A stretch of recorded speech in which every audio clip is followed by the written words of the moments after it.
আসসালামু আলাইকুম বন্ধুরা, সবাই কেমন আছেন? আশা করি সবাই ভালো আছেন।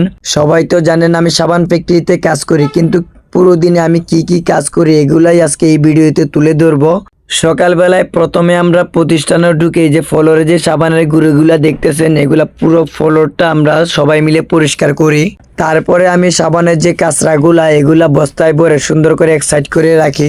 তারপরে সাবান মিলানো হয়ে গেলে আমাদের প্রতিষ্ঠানের কারিগর যারা আছে ওরা সাবানের সাইজ করে ছোট ছোট গাড়িতে লোড করে দেয়, আর আমরা এগুলা ফ্লোরে নিয়ে আনলোড করি।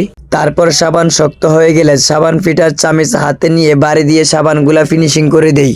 তারপর সাবানগুলা বাটি থেকে খুলে সারা ফ্লোরে মেলে রাখি, আর মাঠ খালি করার জন্য এগুলো আমরা ক্যারেটে ভরে ফেলি। আর এই ভিডিওটি করার জন্য আমি প্রস্তুত ছিলাম না, ভাবলাম আমি তো যে কোনো একদিন মারাই যাব, তো আমি এই দুনিয়াতে কি কি কাজ করেছি এগুলাই আপনাদের মাঝে স্মৃতি হিসাবে রেখে যাব। তো ভিউয়ার সবাই ভালো থাকবেন, সুস্থ থাকবেন। আমার আজকের ভিডিও এই পর্যন্তই, দেখা হবে অন্য কোনো নতুন ভিডিওতে।